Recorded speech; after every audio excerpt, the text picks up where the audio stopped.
So Vitthal Rukmini temple video పెట్టాను కదా. So the temple outside look. So now ఇప్పుడు ready అయ్యి ఇంకా ఇలా వాకింగ్ చేసుకుంటూ వచ్చి ఇక్కడ ఆటోస్ ఎక్కడ ఉంటాయో అక్కడ వెళ్ళేసి ఇంకా ఆన్ ద వేలో ఇలా నాకు టెంపుల్స్ కనిపిస్తే ఇదంతా క్యాప్చర్ చేసుకుంటూ after that we have taken an auto for the actually విలేజ్లో ఫేమస్ టెంపుల్. ఇందాక పెట్టిన విఠల్ రుక్మిణి టెంపుల్ ఈజ్ మా ఫాదర్స్ హౌస్ నియర్ ఏరియాలో ఉన్న టెంపుల్ అది. సో నౌ ద విలేజ్లో ద యాక్చువల్ టెంపుల్, చాలా ఫేమస్ టెంపుల్ ఏంటి అక్కడ వెళ్తున్నాము. సో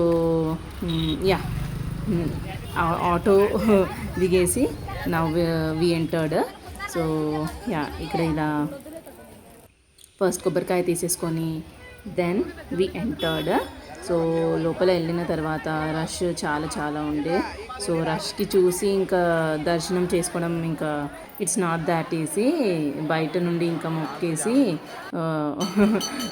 వచ్చేయడం బెటర్ అనిపించింది నాకు. So this temple is Nagavilambika temple. So బయట నుండి ఇంకా ప్రే చేసి వచ్చేద్దాం అన్నప్పుడు ఇంకా ఐ మీన్ ద సైడ్కి వచ్చి చూస్తే ఇలా సో అదర్ సైడ్ నుంచి వచ్చేసి ఇంకా వెళ్ళాము. అదర్వైజ్ 2 hours కూడా క్యూలో నుంచోవాల్సి వస్తుండే.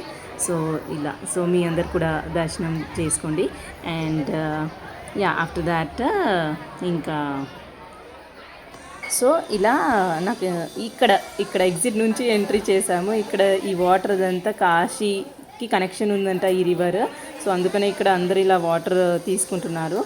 అండ్ నాకు ఇక్కడ విజువల్స్ ఏవేవి బాగున్నాయి అదంతా క్యాప్చర్ చేసేసుకొని ఇంకా ఫాస్ట్గా ఇంకా మా ఫాదర్ హౌస్ నియర్ ఇంకా వెళ్ళాము. సో వై బికాజ్ మా ఫాదర్ హౌస్ నాన్నమ్మ వాళ్ళు కూడా లీవ్ చేసి ఇంకా 20 years అబౌవ్ అయిపోయింది. సో ఆఫ్టర్ 20 years విజిటెడ్ కాబట్టి ఇల్లు చూద్దామని చాలా హోప్తో వెళ్ళాను.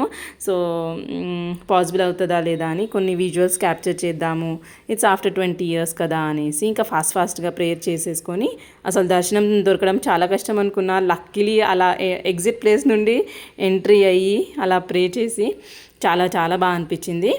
దెన్ ఫాస్ట్గా ఇంకా వచ్చేసాము. ఆఫ్టర్ దాట్ ఇక్కడ ఒక బేకరీలో ఒక ప్రోడక్ట్ బాగుంటుంది, బేకరీ ప్రోడక్ట్, అది తీసేసుకొని